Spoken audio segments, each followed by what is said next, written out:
Bab 791. Apa, Hosom, yang hendak pergi, membeku sesaat ketika mendengar apa yang dikatakan Jonathan.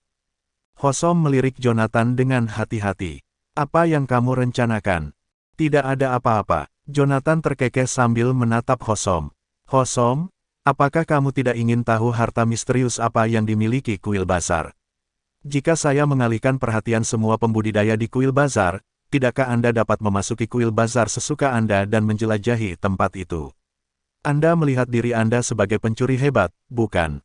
Kalau begitu, apakah Anda yakin tidak ingin menjelajahi tempat yang belum pernah dikunjungi siapapun sebelumnya? Meskipun Jonathan bersikap santai ketika berbicara, dia sebenarnya memanfaatkan sifat Hosom yang suka mencari masalah. Hosom memiliki karakteristik yang sama dengan semua pendaki gunung. Mereka selalu berpikir untuk menjelajahi tempat yang belum dipetakan.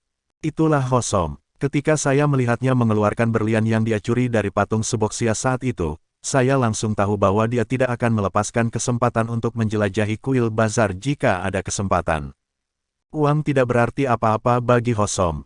Ketika dia mengambil berlian itu, dia menunjukkan kepada dunia bahwa dia pernah ke Kuil Bazar dan keluar dengan selamat. Namun demikian, dia hanya mengambil berlian, sehingga kebanyakan orang di dunia tidak terganggu. Terbukti, berlian itu tidak cukup untuk membuat Hosom dikenal secara internasional. Kali ini, apa yang saya lakukan adalah membantunya mengubahnya. Jonathan tidak bisa menahan senyum tipis ketika dia melihat Hosom menghentikan langkahnya. Hosom, kamu hanya dalam fase lanjutan dari alam Grandmaster. Meskipun Anda hampir sama mampunya dengan saya, Anda masih belum cukup kuat untuk menembus pertahanan Kuil Bazar sendirian. Karena itu, saya percaya pada bakat Anda, dan saya tahu Anda akan mencapai alam dewa dalam beberapa tahun. Tetapi Anda perlu memikirkannya dengan matang. Ketika Anda tidak berjuang untuk sesuatu yang sangat Anda inginkan, itu akan menghantui Anda saat Anda maju. Selain itu, percayalah pada saya ketika saya mengatakan bahwa terlepas dari apakah Anda berada di alam Grandmaster atau alam dewa, saya satu-satunya yang dapat membantu Anda membuat gangguan bagi orang-orang dari Kuil Bazar. Saat Jonathan berbicara, dia bersandar ke kursinya dan mengistirahatkan matanya dengan santai. Dari tempat kejadian saja, seseorang tanpa pengetahuan sebelumnya tentang apa yang sedang terjadi akan mengira bahwa Hosomlah yang meminta bantuan Jonathan. Sementara itu, Hosom mengepalkan tinjunya dengan cemberut di wajahnya saat dia berdiri menghadap Jonathan. Memang, setiap kata-kata Jonathan menusuk hatinya. Saat itu, Hosom hanya bertindak sembrono dan mencuri untuk bersenang-senang. Namun, pada saat itu, kata-kata Jonathan telah menggoda setan batinnya. Hosom tidak khawatir tidak mengetahui apa yang tersembunyi di dalam Kuil Bazar. Sebaliknya, dia khawatir tentang kemungkinan dia dihantui oleh fakta bahwa dia telah menyerah pada kesempatan untuk mencari tahu apa yang sebenarnya terjadi di Kuil Bazar. Dia tahu bahwa Jonathan menipunya tetapi juga memberinya kesempatan untuk memuaskan setan batinnya. Dengan pergi ke Kuil Bazar untuk memeriksa semuanya, bahkan jika itu hanya untuk mengungkap kebenaran tempat itu, Hosom akan merasa puas. Jonathan mencoba melibatkanku dengan mengatakan semua itu, dan dia baru saja memberiku tawaran yang tidak bisa kutolak.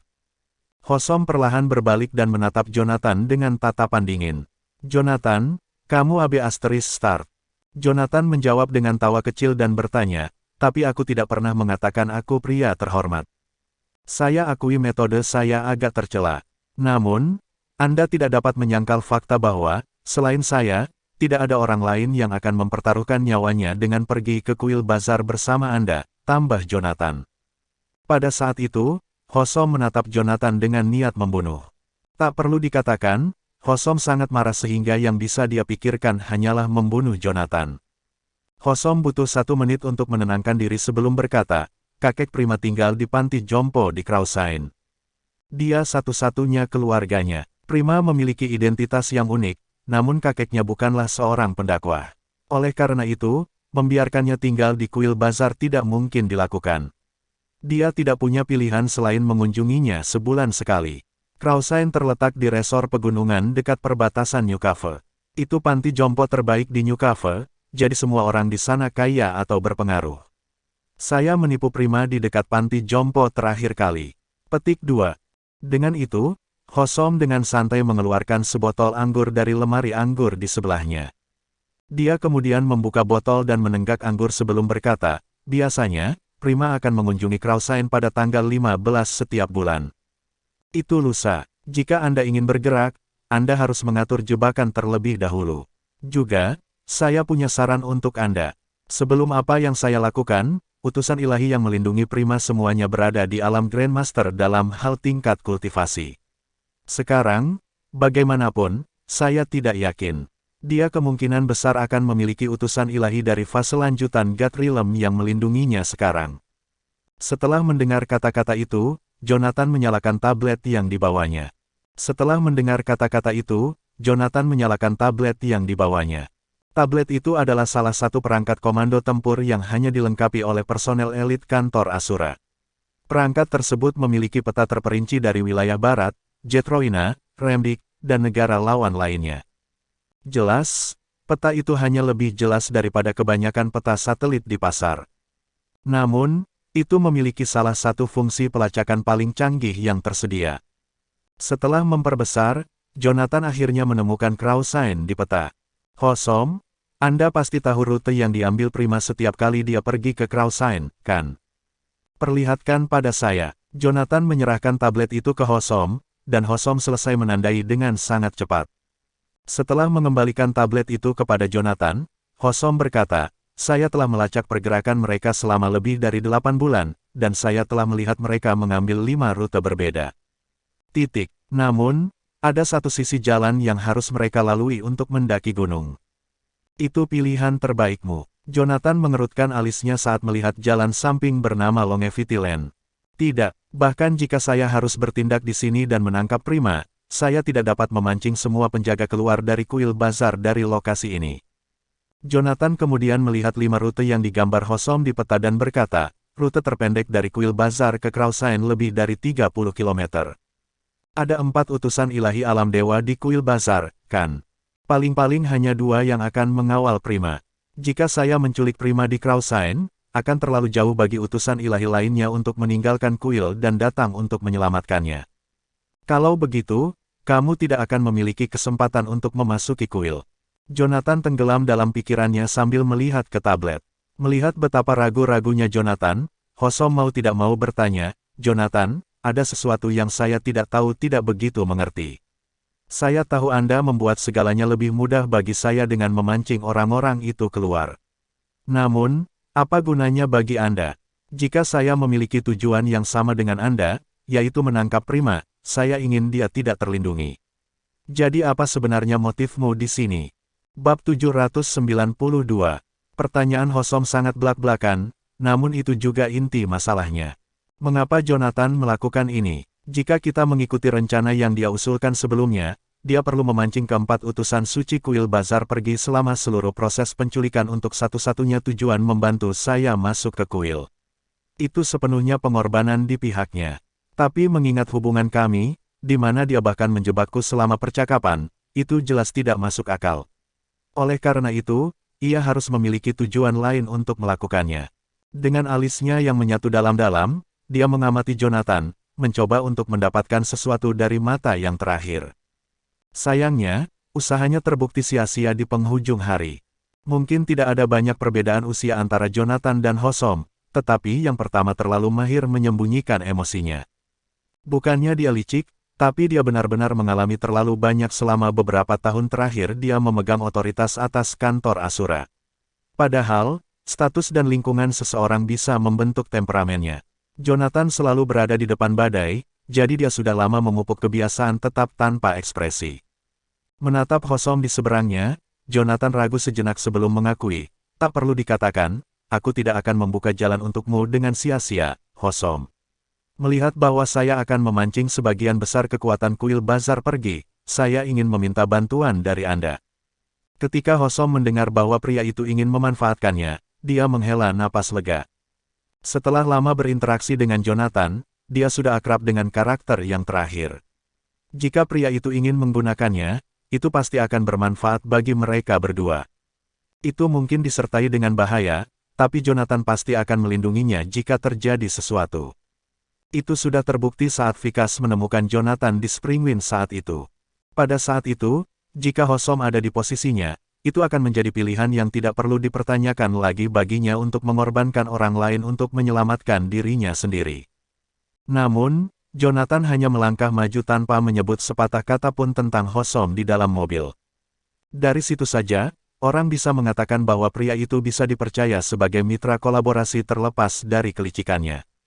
Ketika seseorang bekerja sama dengannya, semua persyaratan akan ditata dengan jelas di atas meja.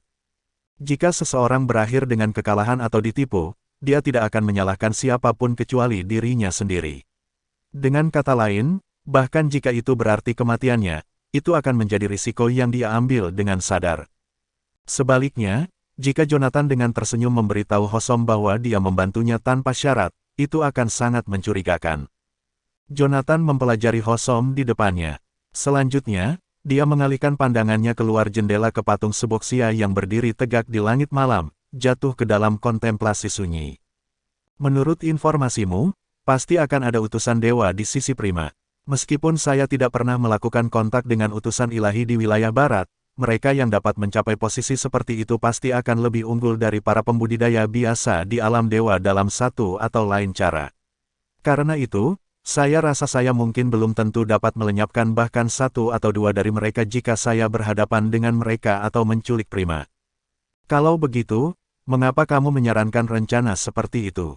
Bagaimana Anda akan mengalahkan mereka berempat ketika bahkan satu atau dua masalah bagi Anda? Hosom menatap Jonathan dengan cemberut, tatapannya penuh dengan kebingungan.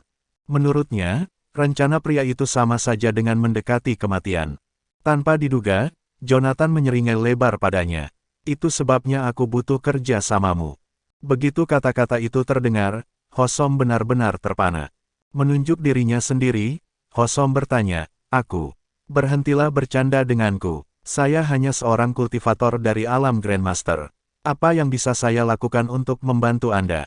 Selama aku memancing semua orang pergi dan kamu memasuki kuil bazar, kamu akan bisa membantuku, ungkap Jonathan sambil tersenyum.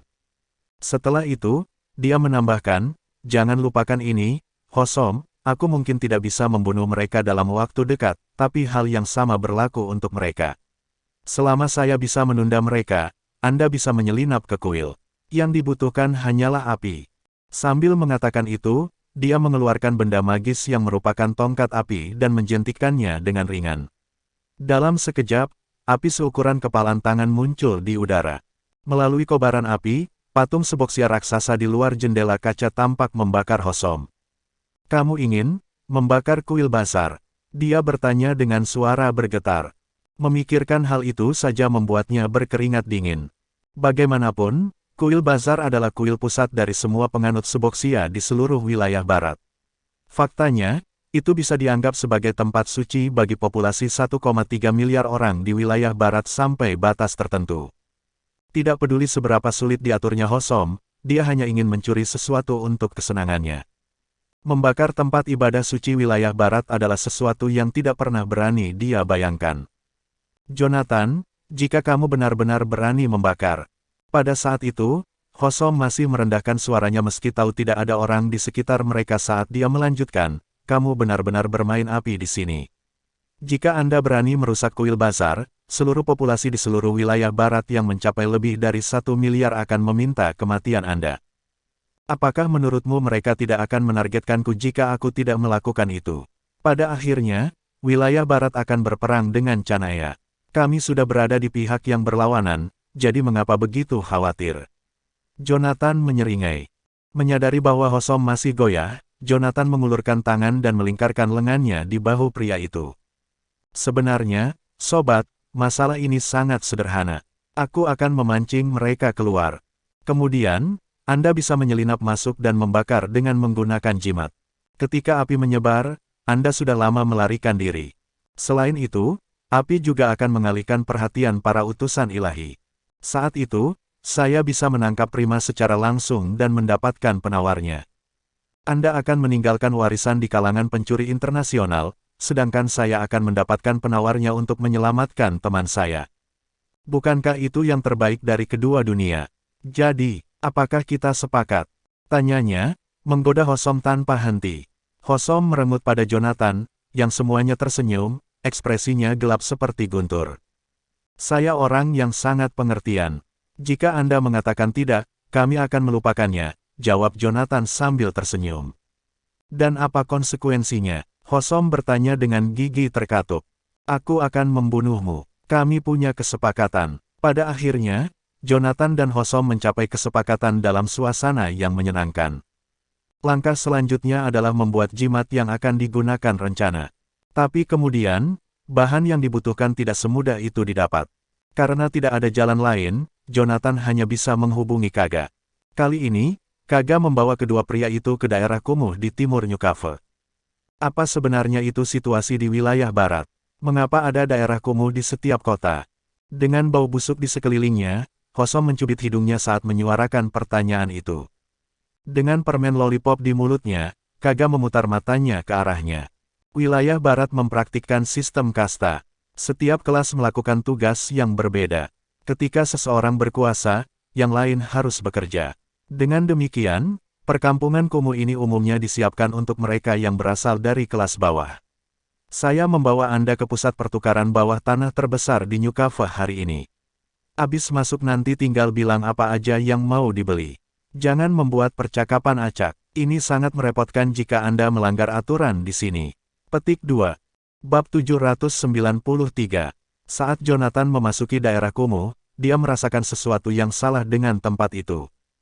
Terlepas dari apakah itu di Canaya atau wilayah barat, keberadaan para pembudidaya selalu dirahasiakan. Penggarap dianggap sebagai jenis langka. Namun, di daerah kumuh itu, setiap orang yang dia temui tampaknya memiliki tingkat kultivasi precelestial minimum.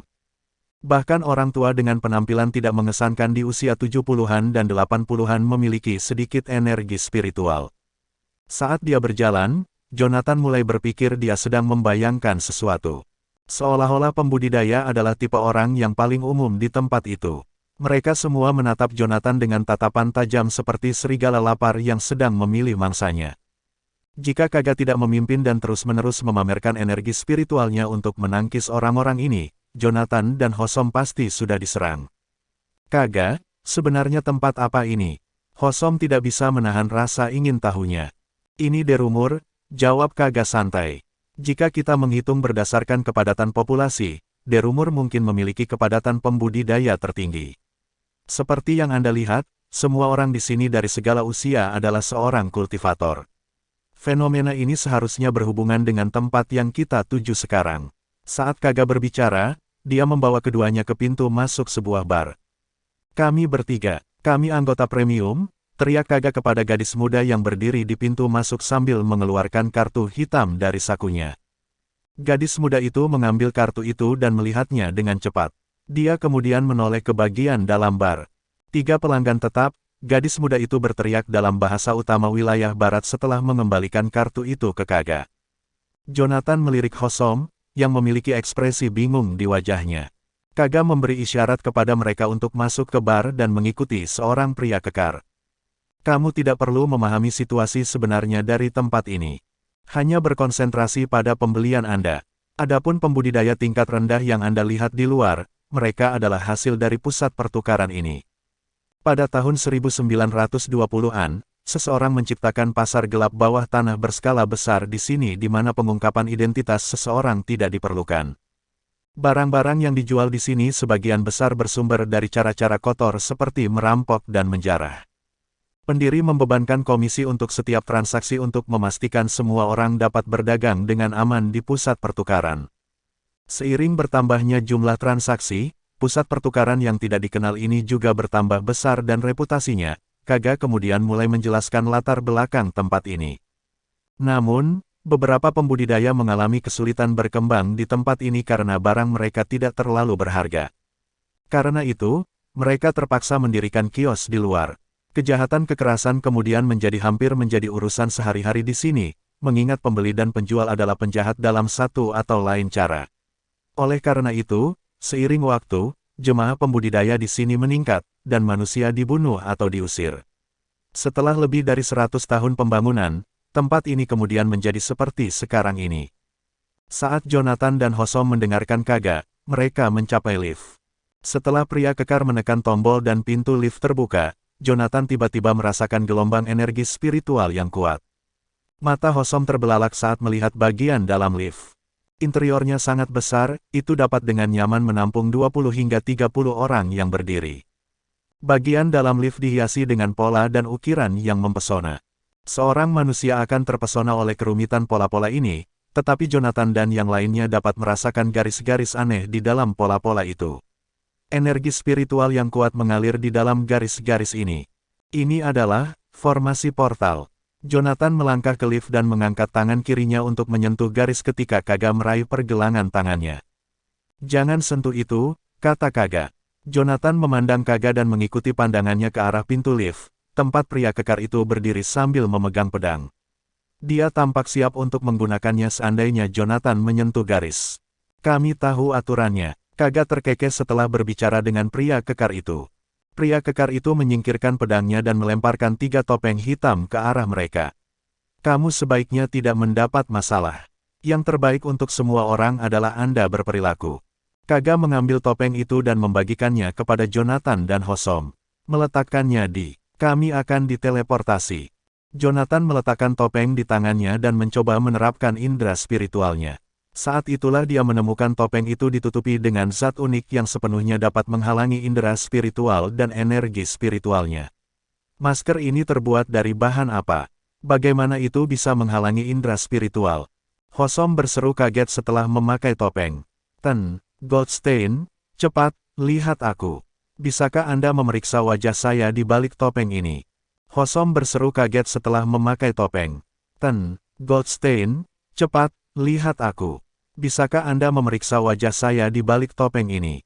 Kaga memutar matanya ke arah Hosom dan bertanya pada Jonathan, "Apakah kita harus membawanya?" Jonathan tersenyum dan memakai topeng. "Aku tidak bisa menahannya. Hosom adalah mitra penting saya." "Mitra?" Kaga menatap Hosom dengan ragu sesaat sebelum kesadaran muncul padanya. "Saya mengerti sekarang. Anda membutuhkan seseorang untuk menjadi umpan meriam." "Kamu adalah umpan meriam," teriak Hosom dengan getir. Saat itu, pintu lift tertutup sepenuhnya. Sinar cahaya muncul, membutakan ketiganya. Detik berikutnya, cahaya menghilang. Jonathan mendapati dirinya berada di alun-alun yang ramai saat perlahan membuka matanya. Kerumunan orang yang mengenakan topeng hitam yang sama terlihat berjalan di sekitar alun-alun. Mereka melirik ketiganya sejenak sebelum bergerak dengan tergesa-gesa. Jonathan ingin menggunakan indera spiritualnya tetapi menyadari bahwa dia tidak dapat menggunakannya. Ketika dia secara naluriah mengangkat tangannya untuk meraih topengnya, Kaga mengingatkan dengan suara teredam, "Jangan lepas topengmu.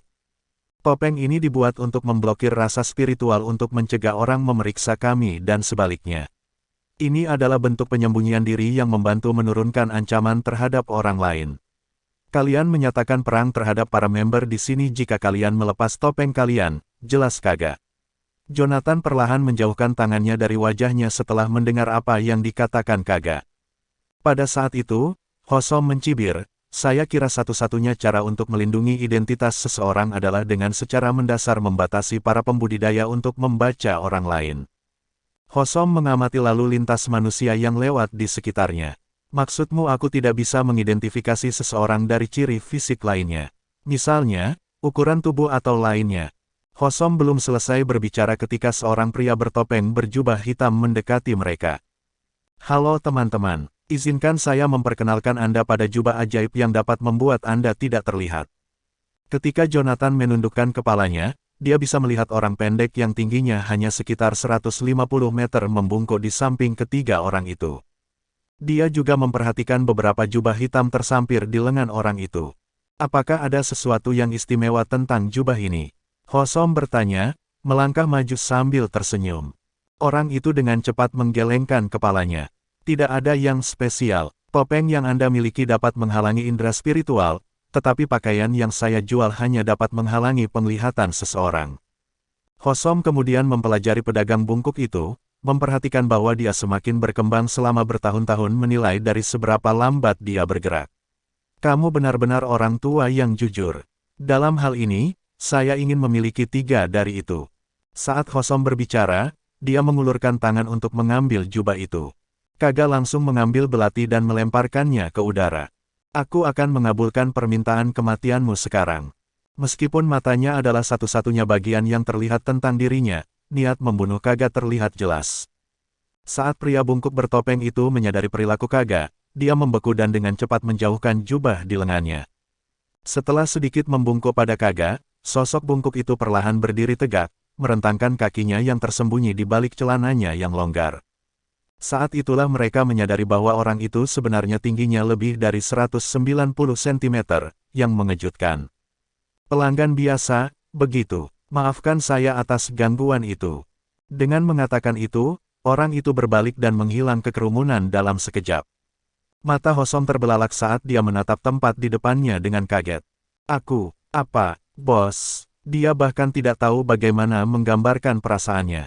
Saat menoleh ke Kaga, Jonathan memperhatikan bahwa yang pertama tersenyum saat dia memandang mereka.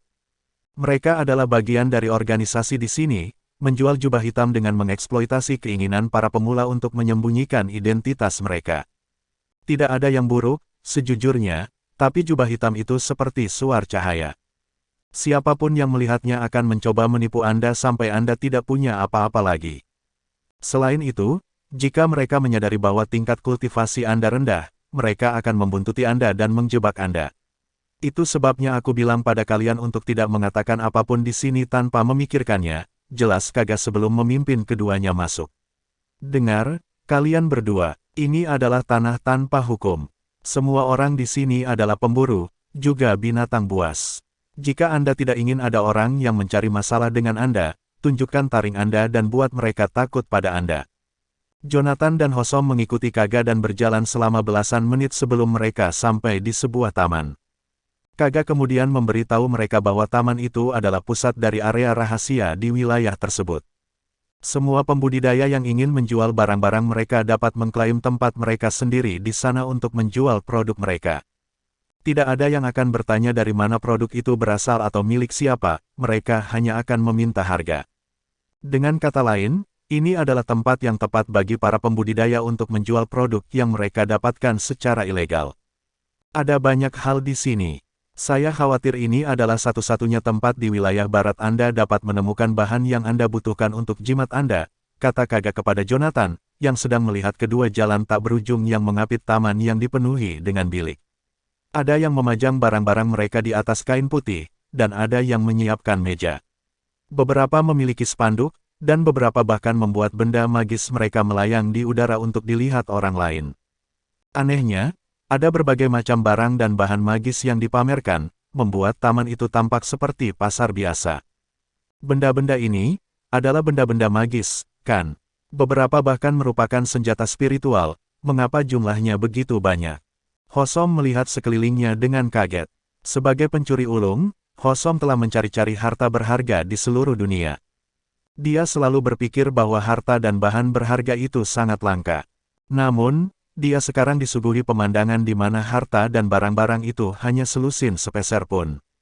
Salah satu barang yang ada di sana adalah harta yang harus dia pecahkan otaknya untuk mendapatkan tangannya di masa lalu. Tapi sekarang, mereka semua dipajang di jalan seolah-olah mereka sama berharganya dengan sepotong tomat. Itu adalah momen kejutan yang sulit dicerna Hosom. Jonathan memberi tepukan ringan pada bahu Hosom. Lupakan saja, ini hanyalah harta benda. Setelah rencana kami berhasil, hal-hal ini tidak akan berarti apa-apa bagi Anda. Hosom tidak berbicara, tetapi kekecewaan memenuhi matanya di balik topeng yang dia kenakan.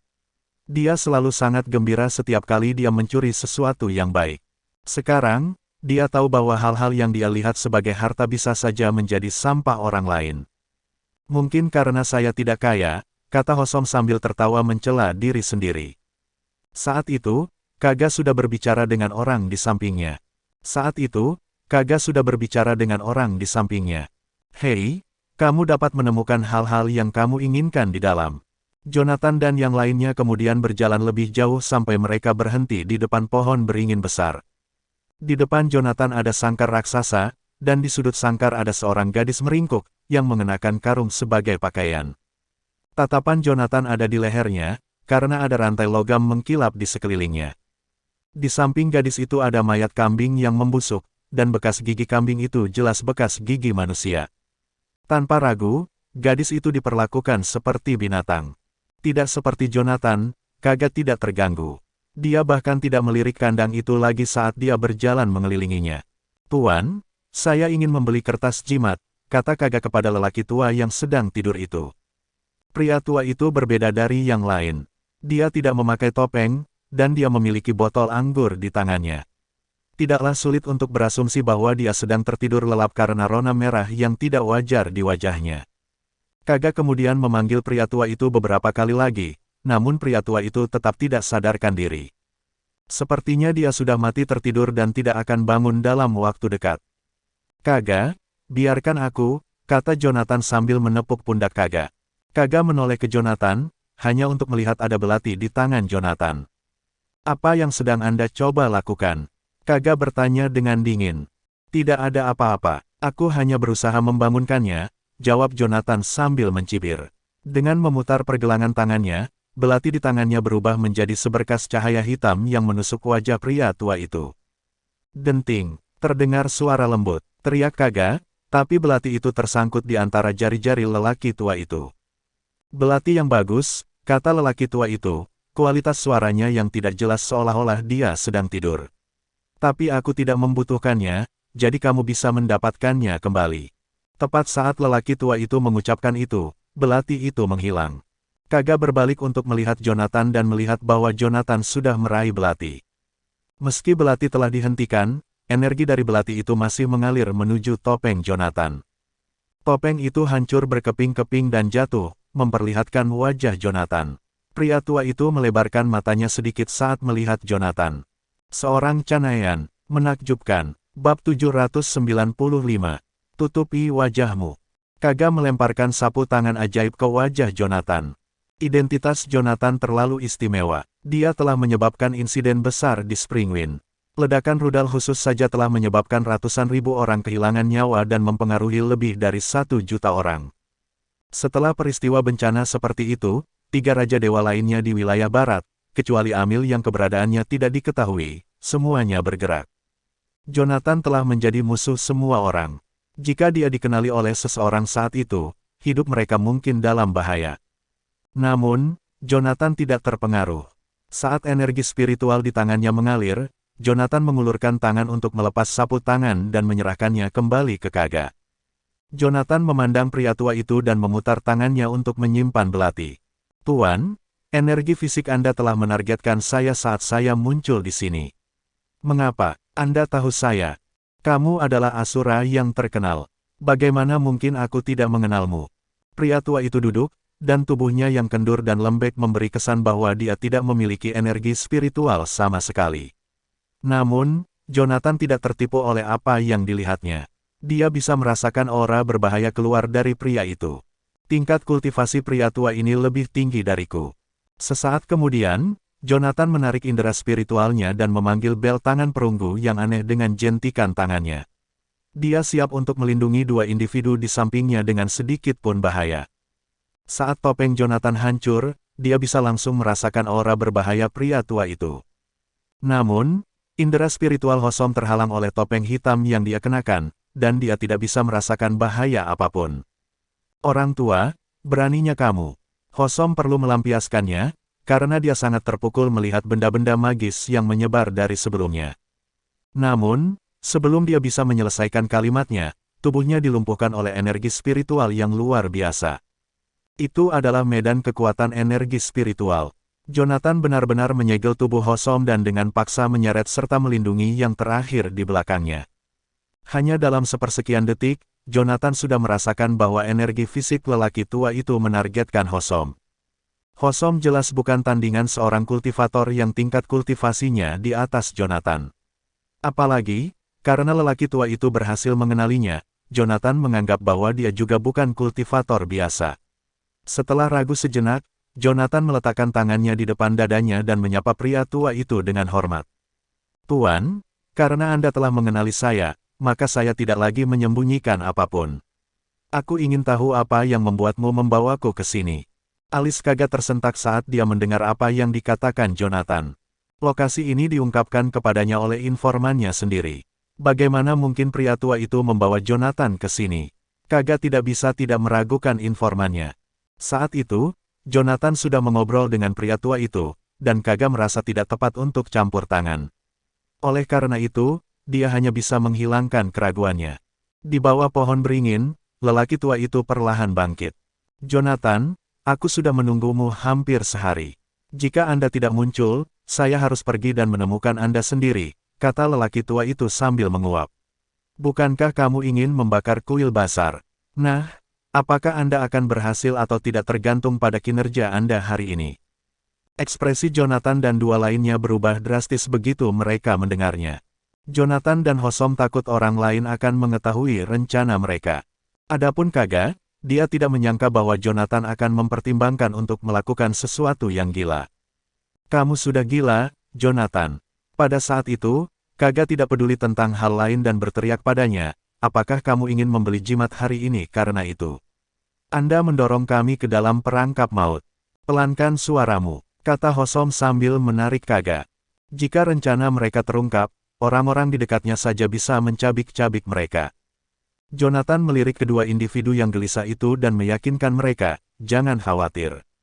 Jika saya tidak salah, kita saat ini berada di dalam medan gaya pria tua itu, dan orang-orang di luarnya seharusnya tidak dapat mendengar kita. Baik Hosom dan Kaga menatap tak percaya pada pria tua itu saat itu.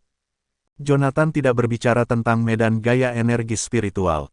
Paling banyak, medan kekuatan energi spiritual hanya bisa menjebak energi spiritual terdekat, membentuk lingkungan yang relatif tertutup.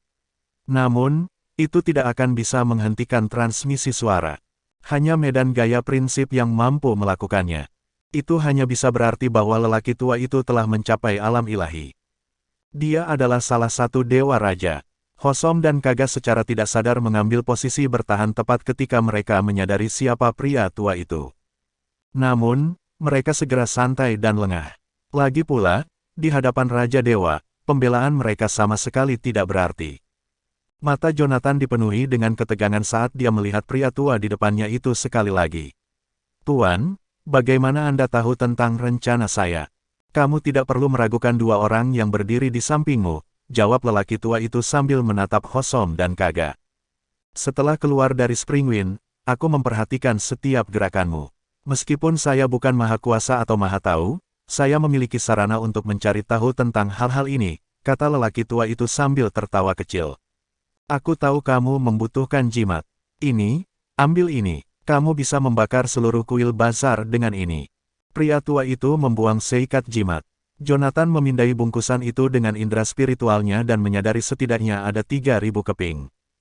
Jika dia bisa membuat semua jimat, dia akan bisa menggambar setidaknya beberapa ratus jimat. Itu adalah jimat yang dibuat menggunakan energi spiritual. Bahkan pembudidaya alam dewa tidak akan bisa memadamkan api jika dia meledakkan ratusan dari mereka secara bersamaan. Bibir Jonathan berkedut saat dia melihat jimat berserakan di lantai sebelum berbalik untuk melihat pria tua itu. Apakah dia benar-benar Raja Dewa wilayah barat? Kenapa sepertinya dia sangat ingin aku membakar kuil Bazar sampai rata dengan tanah? Menurut perkiraan Jonathan sebelumnya, 100 jimat sudah cukup. Selama dia bisa menarik setidaknya 20 atau 30 dari 100, dia bisa mengganggu pertahanan kuil Bazar dan menciptakan jendela peluang untuk dirinya sendiri. Namun, pria tua itu malah memberinya lebih dari 3.000 jimat. Oleh karena itu, Jonathan melontarkan pandangan bingung pada pria tua itu. Tuan, saya benar-benar berterima kasih atas bantuan Anda.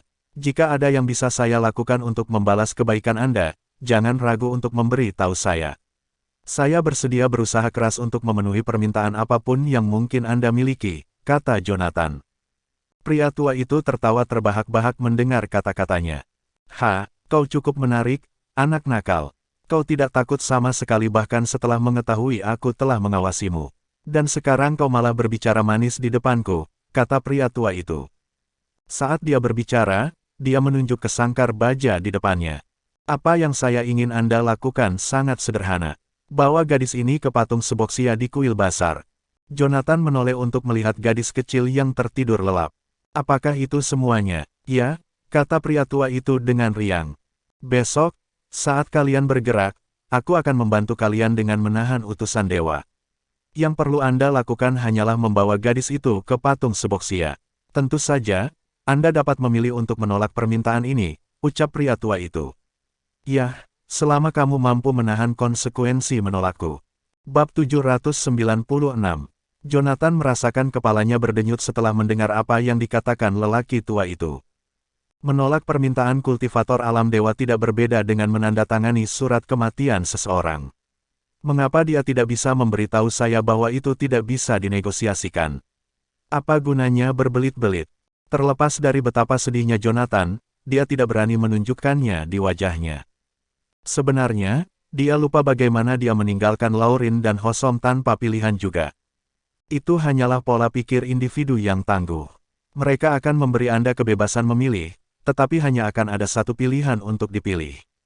Pria tua itu terkekeh saat melihat ekspresi enggan di wajah Jonathan. Jangan melawannya, saya akan memberitahu Anda di mana kuil bazar berada. Kamu bisa memiliki semua barang itu selama kamu memiliki apa yang diperlukan, katanya sambil mengetuk dahi Jonathan dengan lembut. Hal berikutnya yang diketahui Jonathan, sebuah pesan muncul di dalam kepalanya, arah yang ditunjuk oleh jari seboksia. Pesan itu pendek dan sederhana, namun, itu sangat mengejutkan Jonathan. Apa sebenarnya prinsip pria tua ini? Bagaimana dia bisa memasuki pikiran orang lain dan meninggalkan pesan seperti itu? Bukankah itu berarti dia memiliki kemampuan untuk melewati ingatan orang lain? Seolah-olah itu adalah tindakan refleks, Jonathan mengaktifkan prinsip of slaughter miliknya yang tidak lengkap dan menyebarkannya ke sekelilingnya. Namun, ketika dia membuka matanya, yang dia lihat hanyalah pohon ara besar di depannya. Pria tua itu tidak terlihat dimanapun. Hosom berjalan ke arahnya dan berkata dengan cemberut, "Tuan Goldstein, kuil bazar jelas merupakan jebakan. Saya pikir kita harus pergi saja." Jonathan menatap dingin ke arah Hosom saat dia bertanya, "Pergi? Dan pergi kemana? Mereka tahu semua yang kita bicarakan tadi malam. Apakah Anda benar-benar berpikir kami dapat melarikan diri jika mereka ingin kami mati?" Jonathan mengalihkan pandangannya ke arah gadis yang masih meringkuk tidur di sudut sangkar besi di belakangnya sambil melanjutkan, "Pria tua ini berbeda dengan Amil. Dia memiliki prinsip yang lengkap dan menggunakan serangan yang bahkan aku tidak bisa mengerti, apalagi bertahan. Kami tidak punya pilihan selain tetap berpegang pada rencana sambil mencari kesempatan untuk melarikan diri." Dia kemudian berbalik untuk melihat Kaga, yang berdiri di samping mereka. "Aku merasakan perasaan aneh ini sejak aku menemukan Kaga. Dia membawaku langsung ke pria tua itu setelah membawaku ke sini. Mungkinkah dia ada hubungannya dengan semua ini?" Menilai dari reaksinya, bagaimanapun, dia sepertinya tidak tahu apa-apa.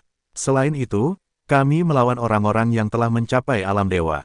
Mereka tidak perlu pergi sejauh ini hanya untuk menemukanku. Mereka bisa saja mengancam saya agar tunduk dengan menggunakan kekerasan." Ekspresi Kaga serius saat dia melihat ke arah Jonathan dan berkata, "Aku akan menyelidiki pria tua itu segera setelah aku kembali. Jika dia benar-benar Raja Dewa, maka tidak ada yang bisa dilakukan organisasiku." Jonathan hanya mengangguk sedikit mengakui tanpa mengucapkan sepatah kata pun. Mereka bertiga kemudian meninggalkan pusat pertukaran menggunakan formasi portal, sedangkan gadis yang memakai karung mengikuti di samping Jonathan. Dia tidak bisa menyimpan makhluk hidup di ring penyimpanan, jadi dia tidak punya pilihan selain membiarkannya berjalan bersama mereka. Sementara dia mendapat banyak perhatian dari orang yang lewat saat dia memegang rantai logam yang melekat pada gadis itu, tidak ada yang mendekati mereka untuk bertanya tentang gadis itu. Lagi pula, ada banyak agama berbeda di wilayah barat, masing-masing dengan praktik uniknya sendiri. Setelah tiba di hotel, Hosom memesan sendiri kamar lain dan membiarkan Jonathan dan gadis itu menggunakan kamar ganda yang telah dia pesan sebelumnya. Tentu saja, dia tidak melakukannya untuk membiarkan Jonathan memanfaatkan gadis itu. Terlalu berbahaya meninggalkan gadis itu tanpa pengawasan.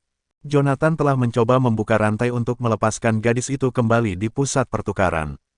Namun, gadis itu menerjangnya dan mencoba menggigit tenggorokannya ketika dia mengulurkan tangan untuk menyentuhnya.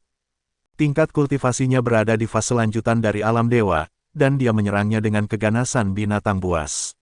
Untungnya, Jonathan memiliki banyak trik di lengan bajunya dan mampu bertahan dari serangannya. Dia kemudian menyadari bahwa seorang kultivator dapat mengendalikan gadis itu menggunakan sedikit energi spiritual jika mereka berpegangan pada rantai itu. Meski begitu, Hosom memilih untuk menjaga jarak darinya karena dia yakin itu akan memberinya ketenangan pikiran. Sedikit yang dia tahu, nasibnya dan Jonathan sudah terikat bersama saat para pembudidaya alam ilahi muncul. Di dalam kamar hotel, Jonathan membiarkan gadis itu tidur di atas karpet sambil memegang rantai dengan satu tangan dan mencoret-coret jimat dengan tangan lainnya. Jonathan awalnya ingin menggambar jimat untuk mantra bola api, yang merupakan level terendah. Lagi pula, jimat semacam itu memiliki tingkat keberhasilan tertinggi, yang akan sangat meningkatkan kegunaannya. Jonathan memikirkan rencana itu karena dia tidak berpikir dia akan menemukan banyak jimat, tetapi lelaki tua itu akhirnya memberinya 3.000 jimat, jadi dia bisa menggunakannya sesuka dia. Jimat di atas meja mulai mengumpulkan energi spiritual tak lama setelah diaktifkan.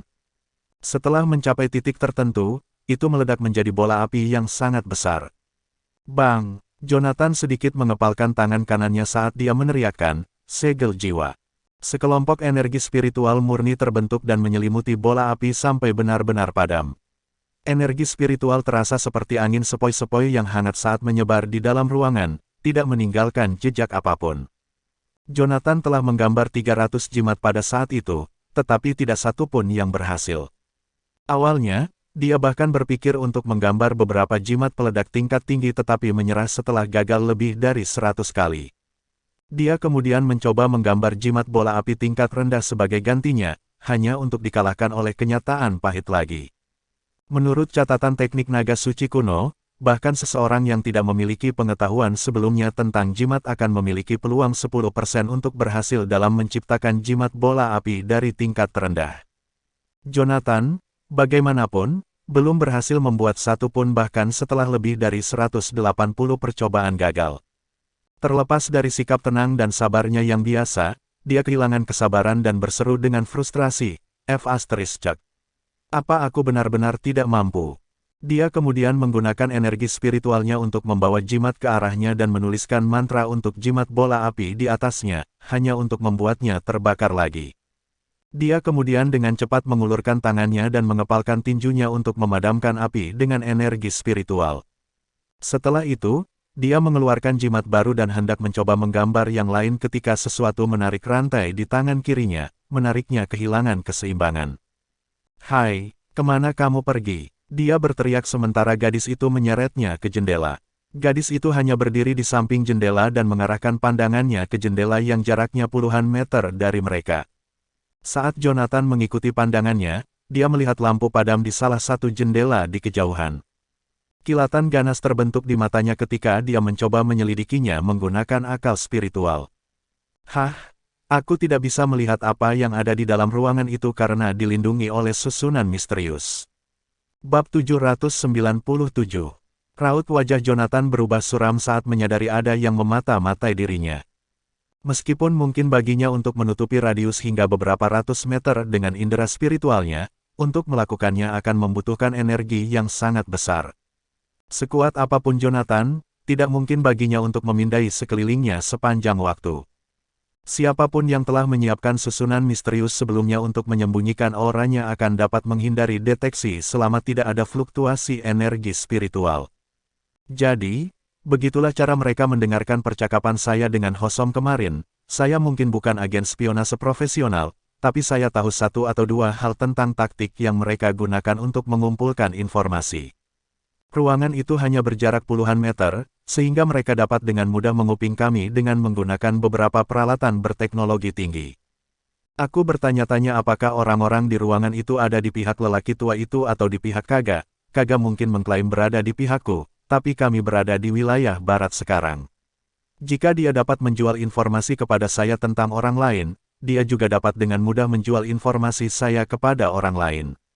Itu sebabnya saya juga tidak bisa mempercayai Hosom sepenuhnya. Dengan mengingat hal itu, Jonathan menoleh untuk melihat gadis yang berdiri di sampingnya. Dia meletakkan kedua tangannya di ambang jendela dan mulutnya terbuka sedikit, memamerkan gigi taringnya saat dia menggeram ke jendela di kejauhan.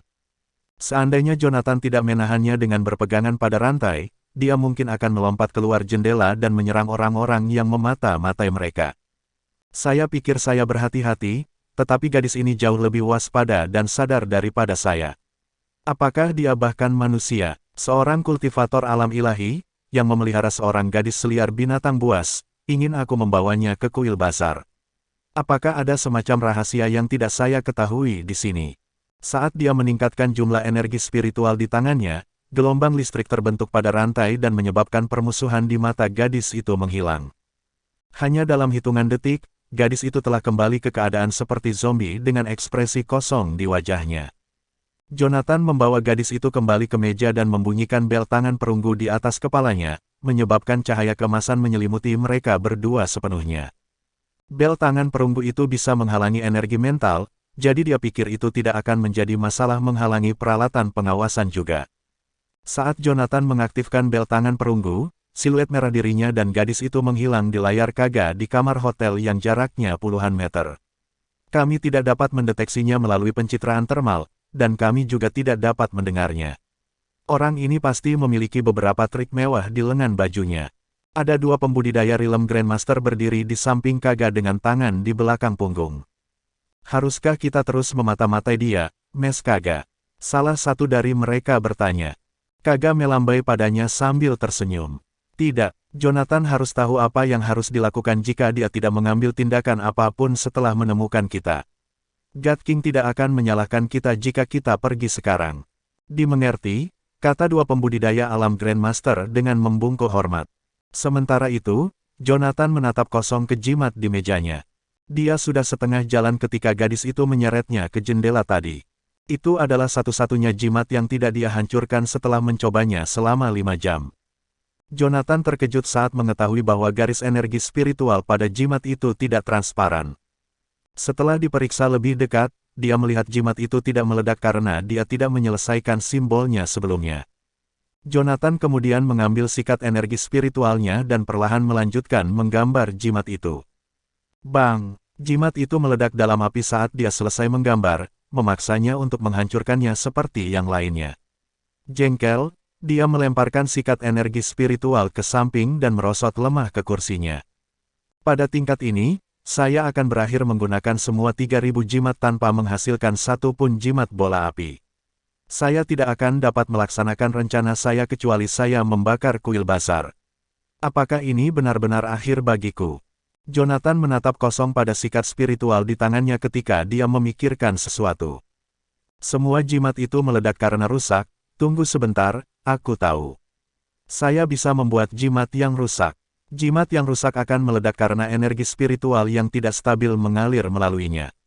Karena saya hanya membutuhkan jimat yang akan terbakar, jimat yang rusak ini akan melayani tujuan itu dengan meletus dalam api. Tidak perlu jimat yang tepat jika yang cacat ini akan menyelesaikan pekerjaan. Kejengkelan dan frustrasi yang mengganggunya menghilang saat memikirkan hal itu. Jonathan kemudian mengeluarkan jimat lain dan menggambar simbol yang sama persis seperti yang dia lakukan sebelumnya. Namun kali ini, dia membiarkannya tidak lengkap dengan sekitar setengah sentimeternya hilang. Namun kali ini, dia membiarkannya tidak lengkap dengan sekitar setengah sentimeternya hilang. Dengan melakukan itu, dia telah mengubah jimat itu menjadi susunan misterius mini. Arai misterius tidak akan diaktifkan kecuali dia melengkapi simbol pada jimat. Jonathan terus memusatkan perhatian pada jimat yang tidak memiliki energi spiritual apapun saat dia mengambil sikat energi spiritualnya. Saat dia menyelesaikan simbol itu, energi spiritual melonjak melalui jimat dan menyebabkannya terbakar. Alih-alih mencoba memadamkan api, Jonathan membiarkannya menyala di dalam perisai pelindung bel tangan perunggu sehingga dia bisa merasakan panasnya. Meskipun tidak sepanas bola api biasa, itu cukup panas karena kandungan energi spiritual yang tinggi dan kualitas jimat yang layak. Setelah menunggu api padam dengan sendirinya, Jonathan mencabut lusinan sikat energi spiritual dan meletakkan jimat di depannya. Seperti seorang siswa yang dipaksa menulis baris sebagai hukuman, ia kemudian mulai mencoret pola yang sama pada jimat untuk membuat sebanyak mungkin. Sekitar 1 jam kemudian, Jonathan telah menghabiskan sebagian besar energi spiritualnya untuk membuat lebih dari 1000 jimat. Dia kemudian menyimpan jimat yang tersisa dan duduk bersila di ruang tamu untuk mengisi kembali energi spiritualnya. Yang harus saya lakukan adalah menyerahkan jimat ini ke Hosom besok dan menunggu dia membuat keributan dengan mereka. Tidak akan mudah untuk mematahkan mantra yang dibuat oleh seorang kultivator alam ilahi. Untungnya, malam itu berlalu dengan damai. Jonathan dan Hosom pergi ke Utros bersama keesokan paginya. Menurut Hosom, Ada 2 titik persimpangan di 5 jalur yang ditempuh Prima menuju Krausain. Salah satunya berada di dasar gunung dekat Krausain, dan yang lainnya berada di Utros dekat Kuil Basar. Hosom memiliki kerutan di wajahnya saat dia menatap pil hitam di tangan Jonathan. Goldstein, menurut saya tidak terlalu diperlukan. Oh, itu sangat diperlukan. Bagaimana lagi saya akan menangkap Anda jika Anda memutuskan untuk lari di tengah jalan? Jonathan melemparkan pil itu ke mulut Hosom sambil melanjutkan, jimat ini akan berubah menjadi bola api setelah Anda memasukkan energi spiritual ke dalamnya. Ingat, keamanan kami bergantung pada seberapa besar keributan yang dapat Anda sebabkan di Kuil Basar. Bab 798. Hosom dengan enggan pergi sementara Jonathan dan pembudidaya perempuan berdiri di atap, menunggu konvoi Prima lewat. Suara Kaga akhirnya terdengar dari earpiece Jonathan setelah 3 jam. Perhatikan konvoi mobil hitam di bawah. Prima ada di dalam kendaraan ketiga. Semoga beruntung. Dengan itu, Kaga mematikan saluran tersebut secara permanen. Suara garing bergema di udara saat seseorang menembakkan senapan sniper lebih dari 100 meter jauhnya. Jonathan berbalik untuk menatap ke arah tetapi gagal mengetahui lokasi persis penembak jitu karena bangunan menghalangi pandangannya. Ayo pergi. Menyadari konvoi berhenti, Jonathan melompat turun dari lantai 18 dengan kultivator wanita di belakangnya. 2 kultivator alam dewa dapat dengan mudah selamat dari kejatuhan lebih dari beberapa puluh meter dengan mengerahkan sedikit usaha. Jonathan mendarat di jalan di depan konvoi hanya dengan beberapa lompatan. Konvoi Prima terdiri lebih dari 10 mobil. Iring-iringan sempat berhenti setelah terjadi tembakan tadi. Selanjutnya, laki-laki keluar dari kendaraan, dan mereka semua adalah Grandmaster. Jonathan mengamati sekeliling dengan indera spiritualnya dan menghitung 36 di antaranya. Seboxiasm memang sekte paling kuat di wilayah barat. Saya harus menghindari meremehkan kemampuan mereka, kata Jonathan pada dirinya sendiri, terkekeh ketika dia melihat para pembudidaya Realm Grandmaster di depan. Saya Jonathan Goldstein dari Canaya. Aku menanggung Anda tidak ada niat buruk. Aku hanya ingin bertemu dengan High Priestess untuk mencari penawar darinya. Suara acuh tak acuh terdengar dari belakang kerumunan setelah dia menyelesaikan kalimatnya. Bunuh dia. Setelah menerima perintah, belasan orang yang menghalangi jalan Jonathan mengambil tindakan hampir bersamaan. Jonathan menyipitkan matanya. Sekilas saja, dia bisa tahu bahwa para pembudidaya di depannya telah membentuk beberapa formasi pembunuhan sederhana. Mengaum. Di sebelah Jonathan, pembudidaya perempuan, yang diikat dengan rantai logam, menggeram dan berlari ke depan dengan posisi merangkak. Bahkan Jonathan tidak bisa menahannya kali ini saat dia melaju ke depan, meninggalkan bayangan di belakangnya. Pada saat dia sadar kembali, dia sudah menunggangi salah satu Grandmaster dan menggigit lehernya. Meskipun pola serangan kultivator wanita tidak teratur, dia masih seorang kultivator di fase lanjutan alam dewa. Grandmaster bukan tandingannya, bahkan saat dia bertarung hanya dengan mengandalkan kecepatan dan kekuatannya. Detik berikutnya, Jonathan memanggil dan menggunakan tombak hitamnya. Kemudian, dia menyerang Grandmaster. Dia memperoleh tombak hitam dari Amil, yang dirasuki oleh kepala tanpa tubuh. Meskipun Jonathan tidak tahu dari bahan apa tombak hitam itu dibuat, senjata itu tetap merupakan benda magis. Senjata yang digunakan oleh para pembudidaya bukanlah tandingan tombak setajam silet. Jonathan membantai sekitar 20 orang hanya dalam beberapa detik. Formasi kolaboratif yang digunakan oleh Grandmaster tidak berguna dan sama sekali tidak penting ketika menghadapi serangannya. Ketika dia hendak bergegas menuju mobil hitam di tengah, aura jahat yang kuat tiba-tiba meletus dari dalam kendaraan. Setelah pintu mobil dibuka, seorang pria parubaya dengan pakaian olahraga dan penutup mata di dahinya keluar dari kendaraan. Dia berkumis tebal dan sedang menguap sambil menatap Jonathan dengan malas. Jonathan Goldstein. Mengapa Anda tidak tinggal di Canaya? Mengapa Anda datang jauh-jauh ke Newcastle untuk membuat diri Anda terbunuh? Aku bisa membiarkanmu pergi sekarang meskipun kamu telah membunuh orang-orang ini.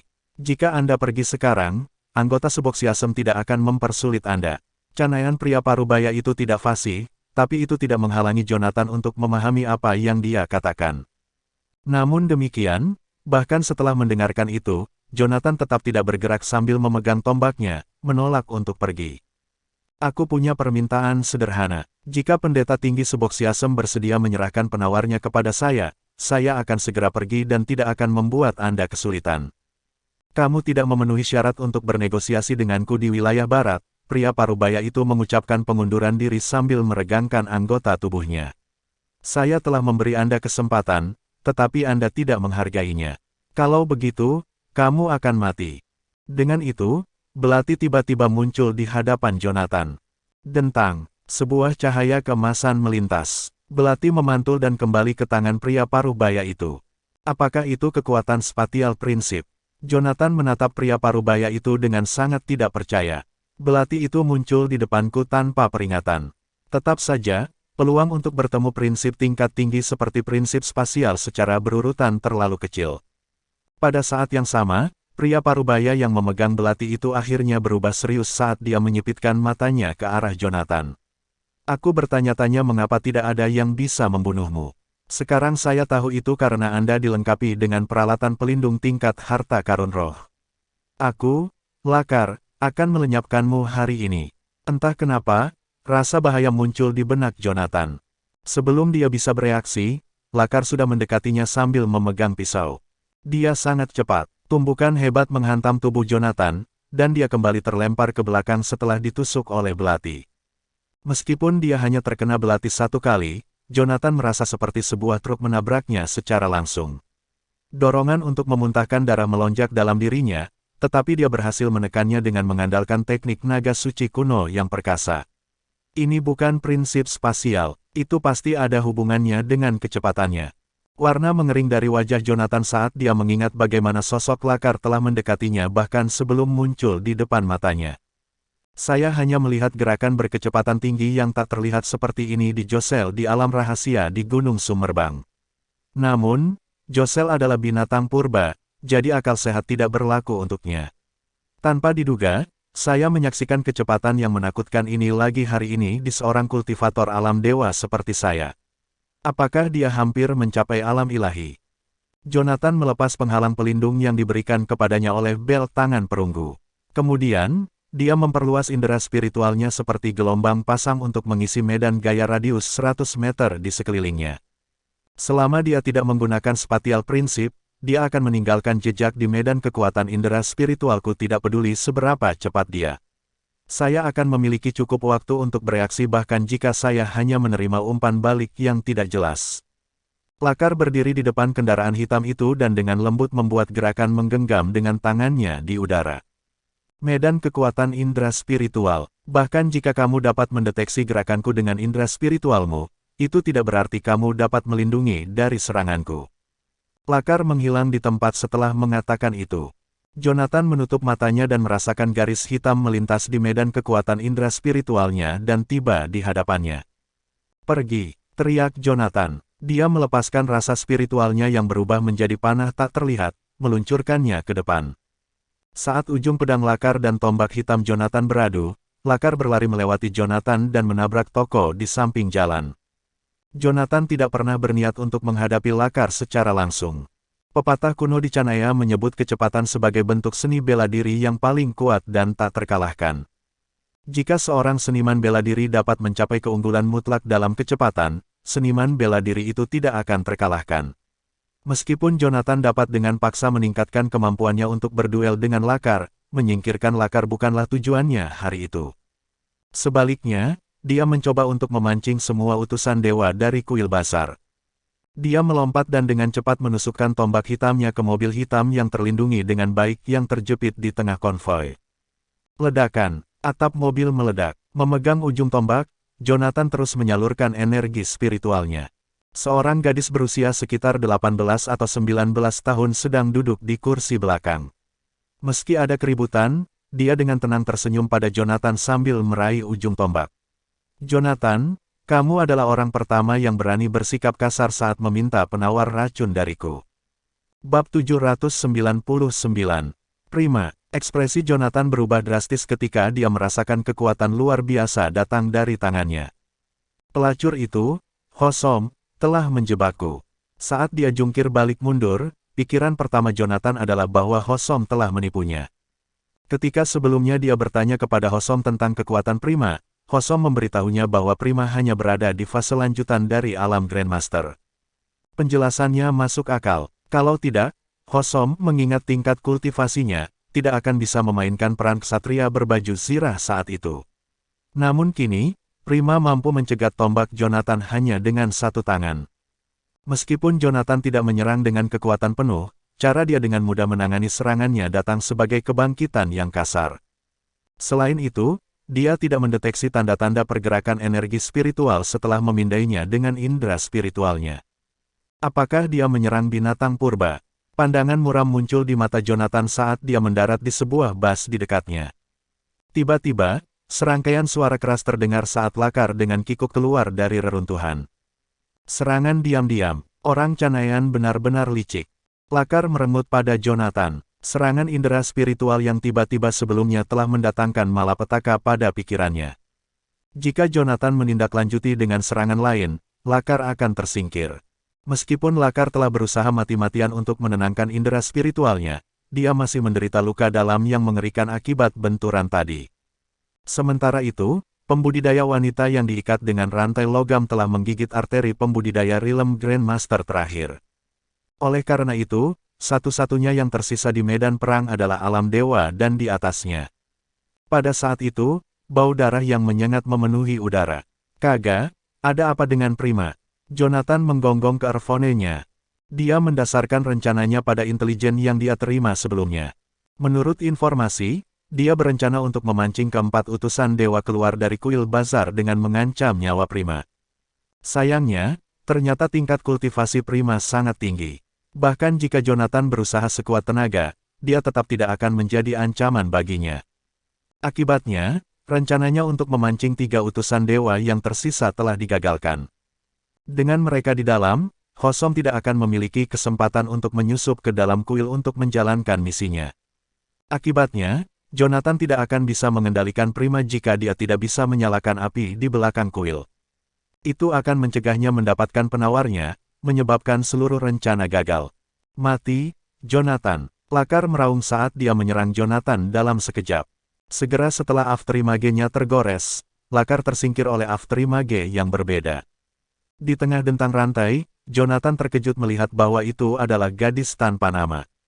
Dia telah mengirim Lakar terbang kembali ke reruntuhan dengan satu pukulan. Namun, pukulan itu tidak merusak Lakar, yang hampir mencapai alam ilahi. Oleh karena itu, dia langsung melompat keluar dari reruntuhan dan menyerang gadis itu. Ledakan. Saat gemuruh menggelegar menghancurkan jendela bangunan di kedua sisi jalan, Jonathan menghindari gelombang kejut dengan melompat ke udara. Saat mendarat di tanah, tubuhnya sudah dipenuhi sisik. Di bawah armornya, wajah Jonathan yang memerah terus-menerus memancarkan kabut berdarah, sementara tubuhnya memancarkan aura pembunuh. Dia tidak punya pilihan selain membakar vitalitasnya untuk memastikan keberhasilan rencananya. Sebelumnya, Jonathan mengira bisa menaklukkan Prima dengan mudah. Sekarang asumsinya telah terbukti salah, dia tahu penawarnya akan berada di luar jangkauan jika dia tidak melepaskan kartu trufnya. Prima, saya kira, Jonathan menyeringai padanya, matanya penuh dengan niat membunuh. Dari saat dia mencoba menyerang Prima, dia bisa merasakan seseorang di dekatnya mengunci energi fisiknya. Dia merasa seolah-olah sedang berdiri di tepi jurang, dalam bahaya jatuh ke jurang maut kapan saja. Satu-satunya orang yang mampu memberinya perasaan itu adalah lelaki tua dari hari sebelumnya. Apakah dia menonton pertempuran? Meskipun Jonathan mengarahkan tombaknya ke dahi Prima, dia terganggu oleh pikiran yang bergejolak di benaknya. Kemarin, lelaki tua itu telah menyatakan bahwa dia akan membantu menaklukkan 4 utusan ilahi Seboxiasem tetapi saat ini tidak terlihat. Apakah dia tidak puas dengan apa yang saya lakukan sekarang?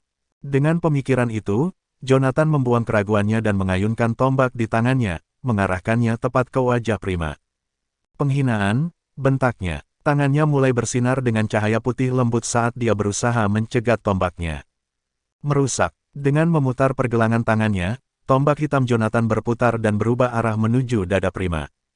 Retakan. Pekikan ledakan terdengar saat Prima menggunakan tangan kosongnya untuk menamparkan tombak ke samping. Ketika tombak melewati pinggiran Prima, Jonathan menabraknya karena momentumnya. Siku mengencang, memperpanjang kaki kanannya, Jonathan mendarat di tanah. Salurkan energi saya dan stabilkan kaki saya. Setelah memusatkan seluruh kekuatannya ke ujung sikunya, Jonathan melepaskan serangan siku yang menghancurkan. Mati. Dengan tatapan membunuh di mata obsidiannya, dia meneriakkan mantra untuk mendistorsi perasaan spiritual Prima. Pada saat yang sama, energi yang dia kumpulkan telah mencapai klimaksnya. Ledakan. Aura ledakannya menyebabkan tanah di bawah kakinya retak, sementara gelombang kejut yang dihasilkan membalikkan mobil-mobil di sekitarnya, membuat mereka terbang. Di atas langit, Prima memuntahkan seteguk darah saat dia, juga, terlempar karena benturan. Meskipun dia telah memblokir serangan Jonathan dengan menyilangkan tangan di depan dadanya, kekuatan besar yang dia keluarkan membuatnya kewalahan. Saat sisik yang menutupi dirinya mulai memudar, tubuh merah menyala Jonathan di bawahnya terungkap. Meskipun membakar vitalitasnya untuk membentuk sisik yang unik pada teknik naga suci kuno memungkinkan Jonathan meningkatkan serangan dan pertahanannya secara signifikan, menggunakannya untuk waktu yang lama akan menghabiskan korenya. Jonathan tidak berani mempertahankan kondisi seperti itu untuk waktu yang lama. Meskipun menunjukkan tingkat kultivasi yang jauh lebih tinggi daripada alam dewa, Prima pada akhirnya masih dikalahkan oleh teknik biadab Jonathan. Anehnya, setelah Jonathan berhasil menyerang balik, gelombang energi spiritual Prima menurun drastis. Dalam durasi beberapa detik, dia diturunkan ke tingkat kultivasi Grandmaster fase pemula. Tampaknya semacam batasan pasti telah ditempatkan pada Prima oleh seorang kultivator alam ilahi, seperti ketika saya ingin membunuh Antoine di Sungai Onsi. Saat itu, Ivanov telah memproyeksikan tiruan dirinya ke dalam tubuh Antoine untuk menghentikan Jonathan. Berbeda dengan keadaan saat itu, seseorang hanya memindahkan sebagian kekuatannya ke dalam tubuh Prima. Seperti yang saya harapkan, saya telah memasuki pertarungan antara dua kultivator alam ilahi. Dorian, oh Dorian, aku mungkin kehilangan nyawaku di sini karenamu. Bab 800. Bentuk Bas benar-benar terdistorsi akibat tabrakan. Mata Prima kosong saat dia berbaring diam di antara dinding logam Bas yang remuk. Darah menyembur keluar dari mulutnya terus-menerus, menguras kehidupan dalam dirinya. Di belakang Jonathan, Lakar masih berjuang untuk hidupnya. Mengabaikan dua orang di belakangnya, Jonathan segera menghampiri tubuh Prima yang sudah tak bernyawa itu. Tepat ketika dia hendak memasuki Bas dan mengambil cincin penyimpanan di tangan Prima demi menemukan penawarnya, dua gelombang energi spiritual yang kuat mendekatinya dari jauh dengan kecepatan luar biasa. Wus! Beberapa suara melengking bergema di udara. Jonathan dengan cepat melompat mundur, dan tidak terlalu cepat. Tiga pisau bercahaya menembus tanah tepat di depannya pada saat bersamaan. Menyusul munculnya pisau secara tiba-tiba, dua sosok mendarat di samping tubuh tak bergerak Prima, satu di setiap sisi. Salah satunya adalah seorang wanita tua yang mengenakan balaklava di atas kepalanya, sementara yang lainnya adalah seorang pemuda botak berusia sekitar 17 atau 18 tahun. Pria muda itu sedang mengunyah permen karet sambil berdiri tegak di samping Bas. Dengan kedipan jari-jarinya, pisau-pisau itu melompat dari tanah dan terbang ke arahnya, menari-nari di atas jari-jarinya seolah-olah mereka hidup. Dari mana datangnya hewan buas liar seperti itu? Beraninya kau menyentuh pendeta kami. Wanita tua itu berdiri di samping Prima. Meskipun seluruh wajahnya tertutup, matanya cukup untuk memberi kesan bahwa dia adalah orang yang berbahaya. Jonathan menatap kedua orang di depannya. Energi spiritual di tombaknya bersinar lebih terang saat dia bersiap untuk menyerang kapan saja. Mereka tidak jauh dari kuil Basar. Secara total, jaraknya hanya sekitar beberapa puluh mil. Jonathan telah memilih untuk menyerang Prima di lokasi itu dengan harapan dapat memikat keempat utusan ilahi keluar dari kuil Basar. Hancurnya lapisan pelindung tubuh Prima tentu saja cukup mengundang reaksi dari Pura Basar. 3 dari 4 utusan ilahi sedang keluar dari kuil sekarang. Tentunya Hosom bisa menangani yang terakhir, kan? Merasakan aura dari dua orang di depannya, Jonathan tanpa sadar mengencangkan cengkeramannya pada tombak hitamnya. Jonathan, apakah kamu memiliki kepercayaan diri jika kamu melawan seseorang yang setengah jalan untuk mencapai alam dewa? Tiba-tiba, Jonathan mendengar tawa kecil di telinganya. Itu adalah pria tua dari kemarin. Jonathan tidak berusaha menemukan pria tua itu. Sebaliknya, dia tersenyum tipis. Saya tidak tahu tentang kepercayaan diri, tetapi yang saya tahu adalah pasti akan jauh lebih mudah untuk melawan salah satu dari mereka daripada dua. Tanggapan yang menarik, jawab pria tua itu. Dengan itu, lelaki tua itu muncul di jalan di belakang Jonathan tanpa peringatan. Detik berikutnya, Rantai besi muncul di tangan Jonathan. Gadis tanpa nama diseret seperti kantong sampah sekitar puluhan meter dari belakang Jonathan ke sisinya. Bawa dia ke tempat yang telah aku perintahkan kepadamu, dan kamu akan hidup. Kalau tidak, kamu akan mati, pria tua itu memberitahu Jonathan sambil terkekeh. Sementara itu, ekspresi wanita tua itu berubah drastis saat melihat pria tua itu. Damoyed, oh tidak, kami telah jatuh ke dalam perangkap. Dengan raungan yang menggelegar, wanita tua itu memukulkan tongkat di tangannya ke tanah dengan kekuatan yang sangat besar. Gelombang energi aneh meledak ke udara, memungkinkan mereka melompat mundur dengan kecepatan tinggi. Membekukan, pria tua itu dengan lembut menunjuk ke langit. Pada saat itu, segala sesuatu di alam semesta seakan membeku dalam waktu. Jonathan memperhatikan sekelilingnya, bahkan pita terbang di pinggir jalan benar-benar terhenti. Bahkan awan dan angin sepoi-sepoi pun berhenti di bawah komando lelaki tua itu. Saat dia memperhatikan semua yang terjadi di sekitarnya, Jonathan sangat tercengang. Apa yang terjadi saat ini tidak seperti di penjara di medan kekuatan energi spiritual. Itu adalah sesuatu yang jauh lebih kuat, kekuatan yang memungkinkan seseorang membengkokkan alam semesta sesuai keinginannya. Meskipun Jonathan tidak dapat menebak tingkat kultivasi pria tua yang disebut Damoyed, tampilan kekuatan tunggal itu menyiratkan bahwa Damoyed setidaknya berada dalam fase lanjutan alam ilahi. Kamu bisa pergi, Jonathan. Serahkan sisanya padaku, kata Damoyed kepada Jonathan sambil terkekeh. Mendengar kata-kata itu, Jonathan bisa merasakan bahwa kekuatan pembatas di sekitarnya berkurang sedikit, cukup baginya untuk bergerak bebas tanpa menggunakan prinsip of slaughter.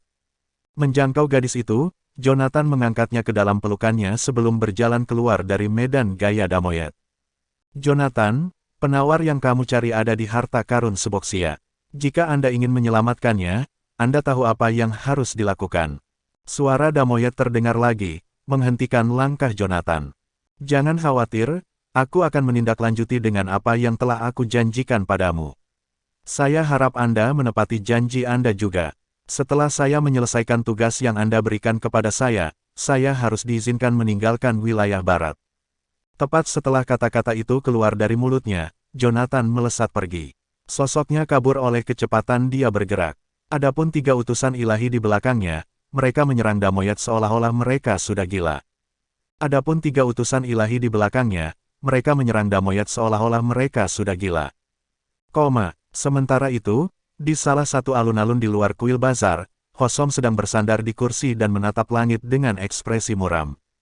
Satu lagi utusan ilahi tersisa. Setelah keempat utusan ilahi meninggalkan kuil bazar, Hosom akan memiliki kesempatan untuk menyelinap ke dalam kuil. Ada beberapa alasan mengapa Hosom setuju untuk bekerja dengan Jonathan. Sebagian karena dia dipaksa untuk berkolaborasi, sebagian karena dia ingin menaklukkan iblis-iblisnya dan membuka jalan untuk masa depannya, tetapi sebagian besar karena sensasi yang dicari hatinya.